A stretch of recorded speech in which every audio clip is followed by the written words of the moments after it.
Hi, everyone. Welcome to another episode of The Big Picture with Iron Pillar. I am, as always, your host, Mohanjeet Jolly, co-founder and partner at Iron Pillar. And today it is my honor and delight to welcome a dear friend, an LP, and an incredible technologist and academic, Mr. Stephen Ciesinski, to the show. And he's part of our Iron Pillar network as well. So welcome to the show, Steve. Well, Haji, thanks. It's a real pleasure to be involved in all of this. So looking forward to talking with you. Awesome. So without further ado, let's dive right in. And I will start the way I always do by having you take us through your journey, just in terms of it's been prolific. There have been some pivots along the way, but yeah, help the audience understand who Steve is. So quickly, I graduated from a school called Union College back east in upstate New York. It's both liberal arts and engineering, and I got degrees in both of those. And then had a really great few year stint at Procter and Gamble. Procter is really known for great management, and I learned an awful lot in the management programs at Procter and Gamble, working with a lot of great executives and mid-management people there. And I think that had served me well in my career in the sort of bouncy world of technology out here with startups and that sort of thing. So after a few years of that, I decided to go to business school, got into several schools, was fortunate enough to do that. One of those schools was Stanford, and came out and spent 2 years at the business school here. Certainly fell in love with the university, of course, the environment here, the atmosphere. And I was offered a job after business school at Booz Allen to work with them in their San Francisco office. And it was kind of popular at the time, I guess, somewhat trendy, that business school students would get positions, opportunities, potential at either investment banking firms or consulting firms. And this one seemed like a really right fit for me. So I did a couple of years at Booz Allen, but I realized that I was really more of an operating manager type of person than a consultant, and got recruited away by, at the time, a really tiny company called Applied Materials. So back in the day, this was the first real semiconductor independent capital equipment company. Now, of course, it's a multi-$100 billion industry, maybe $1 trillion industry for all I know. But it was part of joining them and applying my business school and my operational skills, as well as my management techniques at Applied for a few years. That company was a public company. It, as many companies, either before going public or after, had a couple of near-death experiences itself, and didn't know it would make it through various recessions, but it did. And of course, now today it's doing quite well and still the leader in its industry.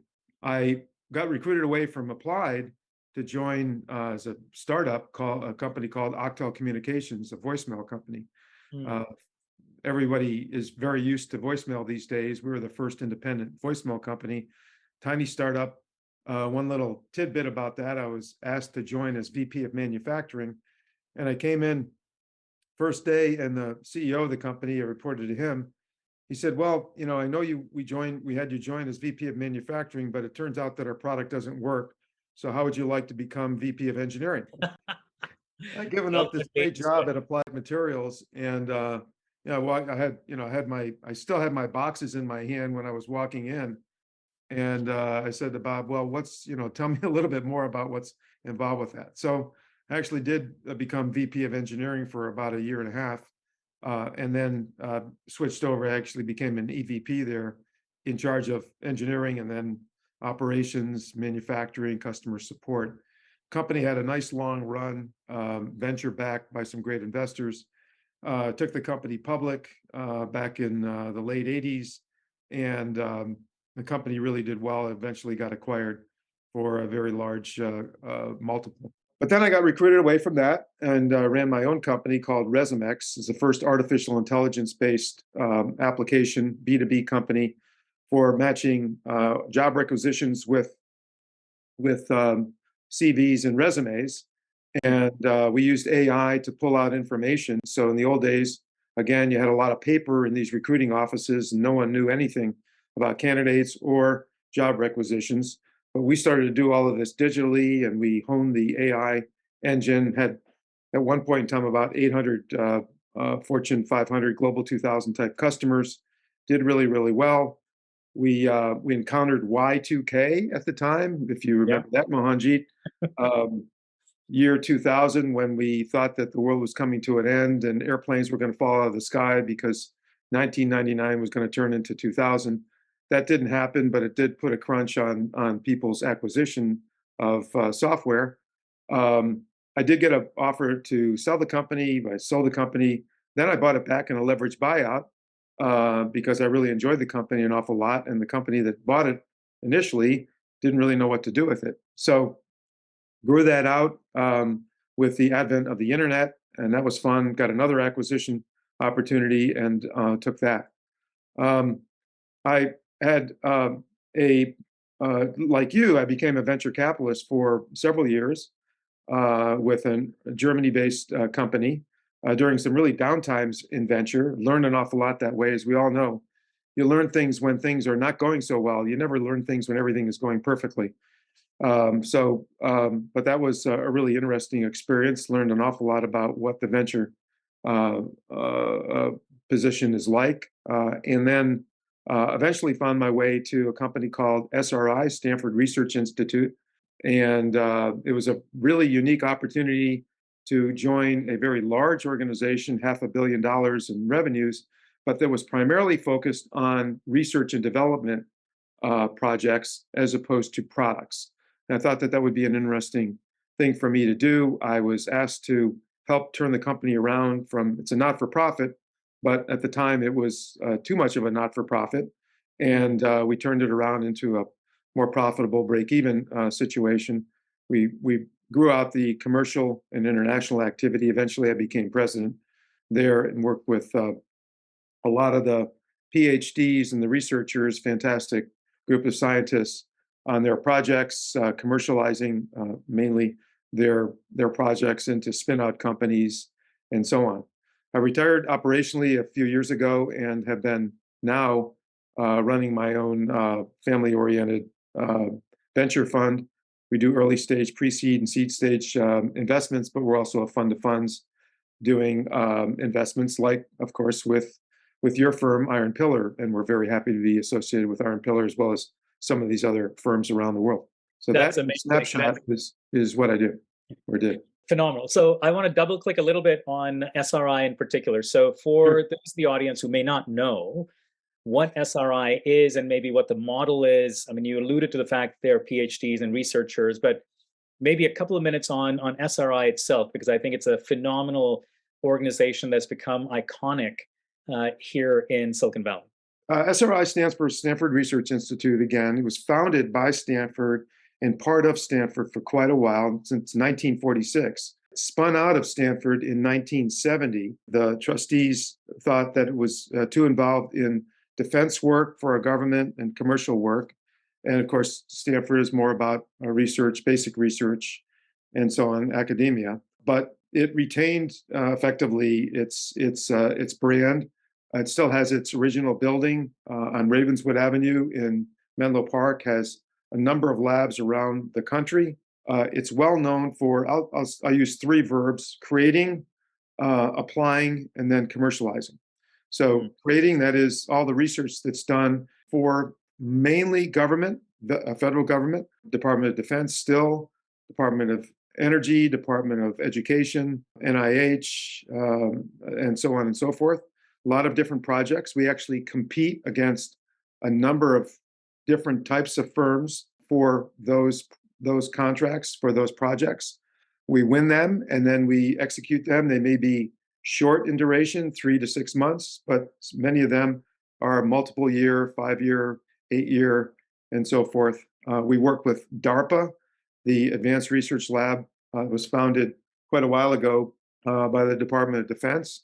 It has spun out many different interesting technologies, GPS, user interfaces, the internet, and so forth. We're involved with all of those to some degree. And yeah, we're very proud of what we have done for society. A lot of our products, for example, Siri, our most recent famous one, is now, obviously owned by Apple, but it was created at SRI, spun out as a venture, funded by 3 or 4 venture capitalists, and eventually Steve Jobs, in I think his last major deal, acquired Siri. But Intuitive Surgical, the surgical process, that's the name of the company, the surgical process that is done by robots, that is a terrific time productivity saver, and so on. It's built up a multi-billion-dollar market cap, spun out about 20 years ago. Nuance, the speech technology company, I believe, being acquired by Microsoft, but many other interesting innovations and projects. That's amazing. I mean, it may be the largest, or if not the largest, and one of the largest "quote unquote" venture studios, if you will, in the world. But that's amazing. Obviously, most, if not all, of the audience will be familiar with Siri as perhaps the most recent and interesting and famous example of what came out of SRI. That's phenomenal. You use the term venture studio, and you're absolutely right. That that's become obviously more prevalent as a term, but Right. but we've been doing ventures for quite a while. But the basic research as well gets licensed off to different companies and is put into their products. We don't make mention of that. Some of the companies don't like us to mention that in press releases because in fact it's a little bit maybe embarrassing that their own research and development organization wasn't able to create what we did. But we view it as a partnership and a nice relationship. Interesting. I mean, just maybe a couple of highlights, and if you want, lowlights of the tenure at SRI. What makes it hum, and what are perhaps some of the headwinds that you faced while you were there? So, well, what makes it hum is I think that SRI, remember, it came out of Stanford, and it still has a lot of the qualities of an academic institute. For researchers who don't want to educate students or teach, it's perfect because we don't teach students there. We have interns. We have a lot of interns that come from Stanford and a lot of other universities and colleges for summer or even during the year. But our teaching is really on the job teaching with interns to give them some experience and so forth, but it's not so much in the classroom.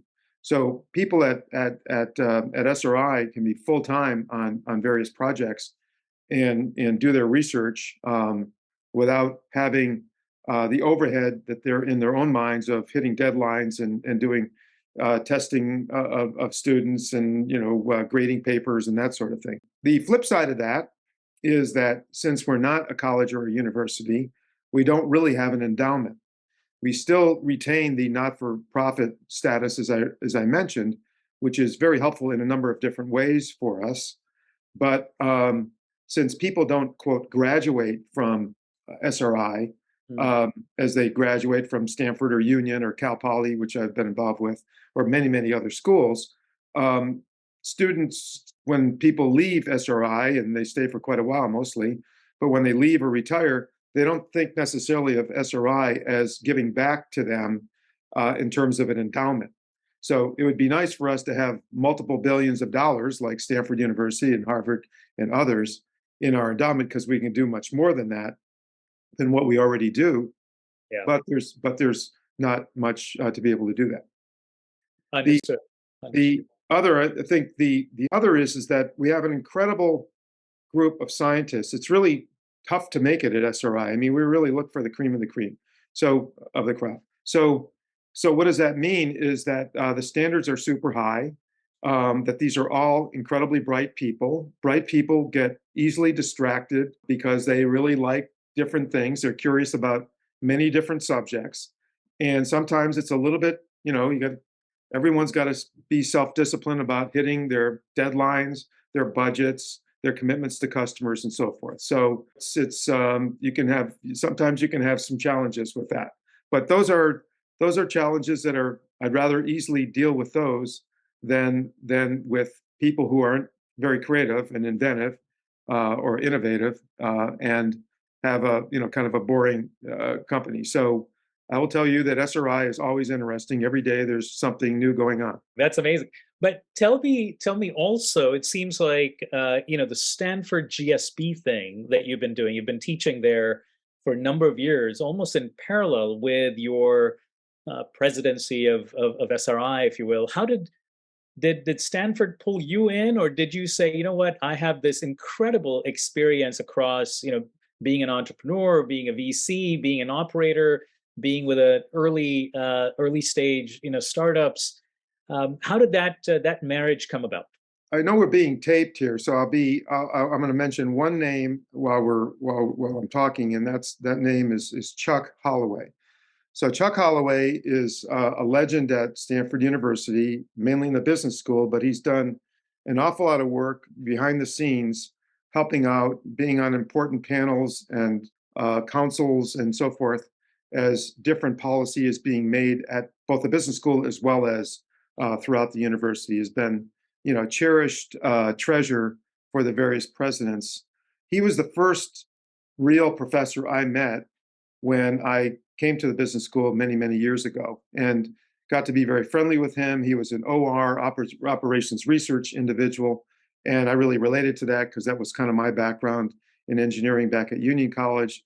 We became fast friends, and he tracked my career, constantly.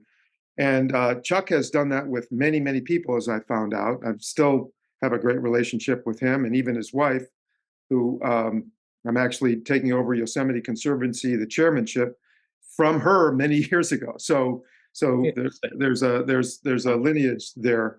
It's another story if you're interested. So at any rate, Chuck followed my career, and initially he came to me and said, "Hey, you've been doing a lot of this entrepreneur stuff in the Valley. How about coming over and spending time teaching one course at the GSB?" And I said, "Okay, yeah, that'd be a lot of fun." So I started doing that, and you're right. I started SRI at the time, and he's the one who recruited me into SRI because he was on the board of SRI, and he knew that we were really trying to get to be more profitable and also spread our rings more internationally as well as commercial, and knew that I really enjoyed doing international work. So, so he's a common theme in all of these sorts of things at the business school originally, throughout my career, and more recently in some of the things that I've been doing. And he's still, even to this day, he just wrote a booklet, asked me to read it if I wouldn't mind giving a few minutes, and of course I did. And naturally, it's top shelf. I mean, it's a fantastic booklet. So that's kind of the story about how I ended up at all these different places. Now, diving a little bit deeper onto the Stanford side of things, and the course that you teach is really about entrepreneurship in emerging markets, Right. right? So how did you land on that theme in particular, and then talk a little bit about what resonates with you about emerging markets in general? What is it that excites you about places like India and Brazil and other parts of the world? At Union College, I was in the first term abroad program at the time it's called. And now every college has got many of these term abroads, or spend 6 weeks or an internship over the summer in a country, learn maybe a language, culture, etc. I learned German at Union, among other things, and then I spent a term abroad in Vienna and got myself a job in Germany. And I just got fascinated with travel, initially to Western Europe, but then increasingly to Latin America, Southeast Asia, now a bit more in Africa, certainly in Japan, China, and other places. And I just grew to really enjoy cultures and meeting different types of people and understanding what was going on. And then as I was obviously here in Tech Valley, in Silicon Valley, I tried to also understand what they were thinking about in terms of building new companies, and was there really a venture industry and so forth. When I was teaching at Stanford, it was pretty traditional teaching in the business school about Silicon Valley type startups. And of course, here in Silicon Valley, we have plenty of money, plenty of talent. Everybody's been around a startup and knows startup hours, working hours, and that sort of thing, and plenty of market. So those kinds of things. And there are lots of advisors and board members and other sorts of ingredients to make this area that we live in very, very special. But that's not true of other places. And I noticed at the business school, coincident with as I was teaching, that more and more of the business school population was from outside the US. And then outside the US, increasingly a number of students from Latin America, Africa, the Mideast, Central Europe, Southeast Asia, all of which are really developing economies as it relates to entrepreneurship, venture capital, and so forth. Many of them have very, traditional and civilized societies, accepting that the startup community is very nascent in the areas that I just mentioned. So I said, why don't we come up with some courses to deal with that audience? And I had a lot of cooperation from the associate dean at the time, who said, great idea, let's run it as an experiment. Coincident as well with that was one of the profs at Stanford was asked by the World Economic Forum to run a survey of entrepreneurship ecosystems around the world. So we interviewed about 1,000. He got me involved from an SRI standpoint. We interviewed 1,000 entrepreneurs all over the world and came back with a lot of data that got presented and published in a paper and still being used even to this day. It was about 8 years old now, about what constitutes a great entrepreneurial ecosystem. Of course, no surprise, Silicon Valley is the gold standard, but there are a lot of attributes that we won't go into now that people can learn from. So we built a course off of that, became very popular, built another course, that became popular. So now we're doing a third course as well. And it's really intended for those students who come from those locations and want to go back and start up either their startup companies, not-for-profit, sometimes for-profit, or venture capital firms increasingly, or Americans who want to do the same thing in those countries and want to know what they're in for. So it's been a lot of fun. And the students, as you all know, Mohanji, because you're one of our great guest speakers, everyone is fascinating. They all have crazy, really a lot of really interesting questions.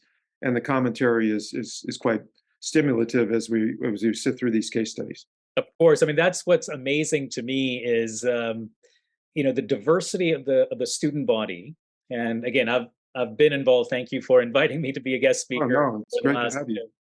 2 to 3 years, but the diversity of the student body is amazing. The quality of questions is phenomenal, and what's also interesting is that it's not purely just you and Howie or others teaching, but bringing in specialists from the regions, which I think just creates that sort of authenticity around whatever the case or the geography that's being discussed.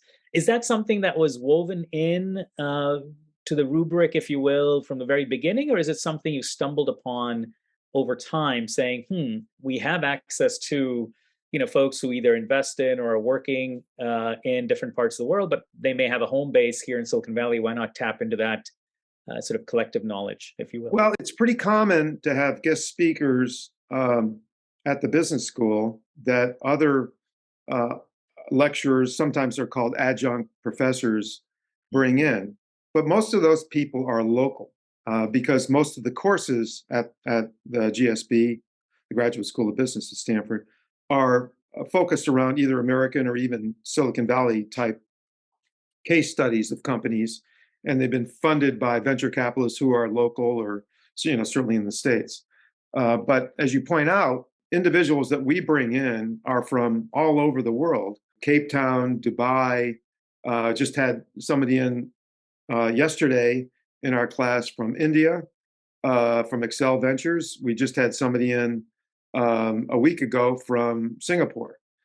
So we've had these Sao Paulo, Mexico City, you name it. And it has become a lot easier. We like to have them in person, and they like to be here in person because they're now looking forward to being part of Stanford for a day, if you will.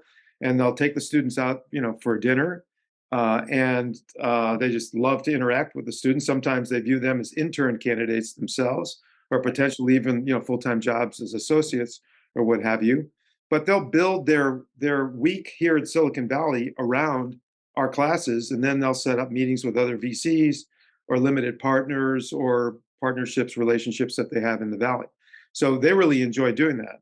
On top of all of that is when we can't have them here in person, which we like to do, of course, as I mentioned, we'll have them on Zoom. And 8 years ago, Zoom was not very popular. In fact, Skype was just really the only technology to use, and it didn't have anywhere near the capability that today's Skype or WebEx or GoToMeeting or Zoom has.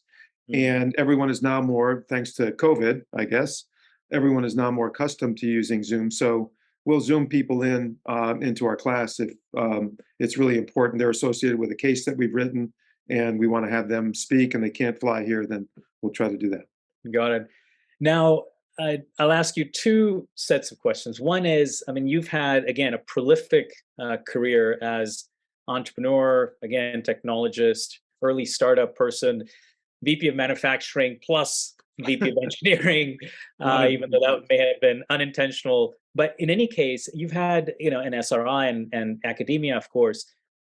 What, if you could, which part of it did you enjoy or are you enjoying the most, would you say? Or is it depending on the stage of your life that all of these were equally incredible experiences? Is there a stack ranking that you have in your mind saying, you know what, my time at X was just absolutely superb? Maybe two slightly different questions. First, I take the opportunity now to just say that I've been very, very fortunate in my life. I've had really a great career. I have had a number of different situations that I've been involved with from a professional standpoint. Work-wise, I became a board member at Union College and then chairman of the board during a really challenging time. I felt like, we really accomplished a lot. I then became chairman of the president's cabinet at Cal Poly and became very close with the legendary president there and his family, and got to know many, many people at that very distinctive university of the CSU system. And I've had, who wouldn't like to have had, as many years at Stanford University, just being around Nobel laureate level, whether they have one or not, level people, thinkers, researchers, and so on. The time at Octal Communications was very special because that was in a sense a clean company that kind of went up and to the right for the most part, right from the beginning, and we just we're a launching pad for an awful lot of not just that industry, but other industries, and it was great to mentor people. And I still get phone calls from people who have gone on to become CEOs and famous in their own right, or venture capitalists, or doing something very, very interesting. And I felt like I had a little bit of a hand in that. I really enjoyed the Resumex experience probably the most, but unfortunately, we had complications that I now teach about where a Y2K event could come up and slam you, and you have your product is good, the customers are great, everybody enjoys what's going on, but then you have something like that can really knock a small company off the block for a while, and you're forced to do something different. At Applied Materials, I really enjoyed the people there. Jim Morgan, who's chairman of and CEO, I'm still very, very good friends with, and we see each other a lot. But we went through a period where we had to do a number of reductions in force and layoffs. And I guess the worst experiences I had is when I knew that we had to take some actions like that, and that was not just affecting that person, but his or her family and career path and so on, in order to keep a company still alive for everybody else. And I've tried to stay very close to people who even who have left under those conditions. And fortunately, I've been able to in some cases be references for them or help them. But those are as you well know, Mahanji, those are the most difficult decisions. You lose sleep at night. It's just really, really tough. But fortunately, I've been around most of the situations that have been very positive, and we've been able to make it through without having to take drastic actions. Being around SRI and all the different science and technology that's being created there, I mean, really bleeding edge and leading edge is fascinating. So I have nothing but great thanks to and it's fun to give back. I think that last piece is the one that that really resonates, with me about you, which is this sort of unconditional giving back and being this Uber connector of people. If somebody can help someone else, why not make that connection? I think that's part of the karma that has that perhaps has played a role in your journey, which has been absolutely phenomenal. Now, I will end with the typical question that I ask every guest on this particular podcast, which is, I call it the nuggets of wisdom. I mean, given your, again, incredible journey, what are especially for entrepreneurs, because that's going to be a primary audience for something like this. What are the two or three things that you've taken away as an investor, again, as an executive, perhaps working with startups, being part of startups, and obviously founding your own company? What are two or three things? It could be good or not so good, but what are sort of these nuggets of wisdom that you would have for them? Many things, but let me try a couple that really resonate with me literally all the time, because I get asked by students an awful lot as they're starting to think about their business. So the first thing I talk about with them, and first thing where I'm starting up another company, is to talk about their vision. How do they see this new market, or the change of an old market, the dynamics that are going on, and so forth? So what is their vision of what they want to accomplish? What does the world look like in their domain 10 years from now?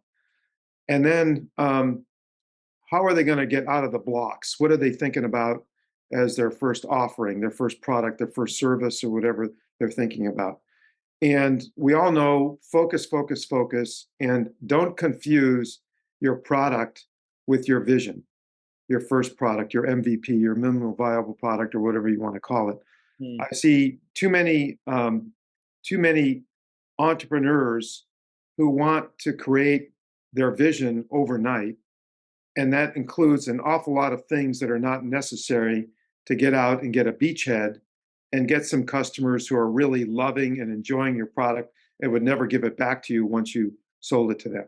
So that ultimately ends up with product market fit, of course. mm, So those things really weave together. And when people get confused, they think they have product market fit when they've created a product that they themselves think is cool, but they haven't had it experienced by customers, real customers, paying customers in the field, not freemium, but real paying customers. Then, the red lights start going on, and the red flags start going up, and you really need to stop spending money and really thinking about that. So that's number one, is how you get out the door, and make sure that your vision is big enough that that all the hard work you're going to put into it, and remember, your time and attention matters, and it's worthwhile, that it's going to be equal to that big opportunity that you have.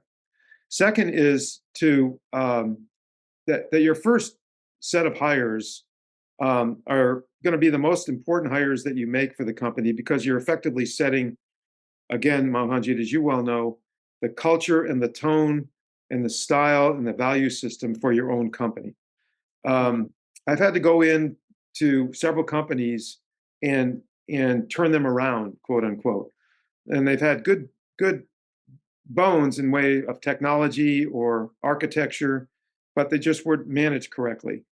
And trying to undo some bad habits, and try to instill some good habits. Like I worked at Procter and Gamble. I told you some of the yeah. things that still use those techniques. Sometimes very, very difficult, because the culture is already set up, and changing culture, as they say, changing culture is a lot harder than changing strategy, and culture basically trumps all of that. Yeah. So you really have to be careful about that, and so get the smartest people you can. um, get people who are flexible, as I was when I joined that one company and moved from, within 1 nanosecond, from VP of manufacturing to VP of engineering. People who can handle different types of things, who look forward to challenges, who won't get beat down. I do like, fortunately, I like people who are competitive, who have been in competitive situations, generally sports, but it could be other situations, and where Mm, they really, really enjoy challenges, and going after things, and really and turn them loose, and don't try to micromanage them. Work with them as partners, and get them to really enjoy their positions and their responsibilities. So those are the kinds of things that that early on, and even in later stages, if you take over a company that's in the dumpers for some reason or another, get back to those kinds of basics, and set that communication path for your employees. Amazing. Actually, I'll add one. It's I'm Indian, so buy two get one free sort of resonates with me. So so one additional question, I guess, around entrepreneurs that you meet or advise or work with from other countries and that are targeting, let's say, the U.S. market. Is there is there a pattern that you've seen? Is it are these folks sort of forces of nature saying, you know what, I'm going to go head to head against incumbents. Maybe they're well-funded startups or existing, public companies, but I'm going to go and disrupt, even though I may be developing my product in India or Latin America or Southeast Asia or elsewhere. Have you seen certain sort of character traits of entrepreneurs, especially the ones that you're attracted to or enamored with, that just stand out for you? And if so, what are some of those traits, especially again, putting on the lens of looking at somebody from outside of Silicon Valley or outside of US? A number of the entrepreneurs that we've invested in, our family business invested in, or VCs like yourself, may have a company in your portfolio and get introduced and that sort of thing. And some of them think that, no big deal. America's got huge market. There's plenty of money here in the Valley, and, let's go for it. And that sometimes takes some work to do with those folks. Yeah. I like to work with people who are walking in with the idea that, maybe the product that they've developed in Nigeria or in Latin America somewhere, or over, in Eastern Europe or in India can be used here in the States. But hey, let's first do a market analysis.